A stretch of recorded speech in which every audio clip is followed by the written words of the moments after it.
সুপ্রিয় দর্শক, আসসালামু আলাইকুম। দেশ এবং দেশের বাইরে, কাছে কিংবা দূরে, যে যেখান থেকে খামারি টিভি দেখছেন, সবাইকে জানাই আসসালামু আলাইকুম। সুপ্রিয় দর্শক, আমি আনিসুজ্জামান। সুপ্রিয় দর্শক, দেখতে পাচ্ছেন যে এটি কিন্তু বাংলাদেশের একেবারে ঐতিহ্যবাহী একটি ফসল, তেলবীজ। এটি সবাই দেখতে পাচ্ছেন যেটি একটি ভিন্ন ধর্মী একটি ফসল ক্ষেত, একেবারে সৌন্দর্যবর্ধিত। দর্শক দেখতে আসছে বিভিন্ন জায়গায় থেকে, বিভিন্ন বয়সী ছেলে মেয়েরা আনন্দ উপভোগ করছেন এই ক্ষেতটিতে। কৃষি একেবারে মানুষের যে খাদ্যশস্য উৎপাদন করে তা কিন্তু নয়, কৃষি এখন মানুষের মনোরঞ্জনেরও একটি জায়গা। সুপ্রিয় দর্শক, দেখতে থাকুন খামারি টিভির ভিডিও। ভালো লাগলে চ্যানেলটিকে সাবস্ক্রাইব করে লাইক, কমেন্ট এবং শেয়ার করবেন। সাথেই থাকুন। খামারি টিভি দেশের কৃষি এবং কৃষ্টি নিয়ে কথা বলে। দেশের প্রত্যন্ত অঞ্চলে বিভিন্ন জায়গায় যে কৃষি ফসল উৎপাদিত হয় তারই ধারাবাহিকতায় দেখতে পাচ্ছেন এটি কিন্তু শীতকালীন একটি ফসল, যা সাধারণত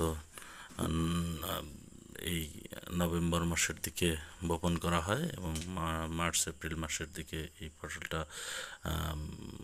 একেবারে যে হারভেস্টিং করা হয় সেই ফসল।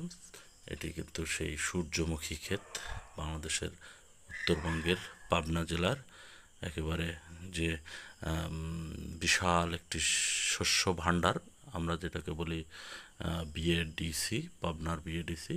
দেখতে পাচ্ছেন ছোট বড় সবাই এখানে কিন্তু এই ক্ষেতে যে সৌন্দর্য উপভোগ করছে। সুপ্রিয় দর্শক, খামারি টিভির সাথেই থাকুন এবং নতুন নতুন ভিডিও দেখুন। খামারি টিভির যদি কোনো ভিডিও আপনাদের একটুও মনোরঞ্জন করে থাকে বা উপকারে এসে থাকে, তাহলে চ্যানেলটিকে সাবস্ক্রাইব করে সাথেই থাকবেন। দেখতে পাচ্ছেন বাচ্চারা, স্কুলগামী বাচ্চা এবং বয়স্ক ছেলে মেয়ে সবাই কিন্তু এখানে ঘুরতে আসছে। অসাধারণ একটি রূপ লাবণ্যে ভরা বাংলাদেশের যে মাঠ, তারই একটি অংশ বিশেষ।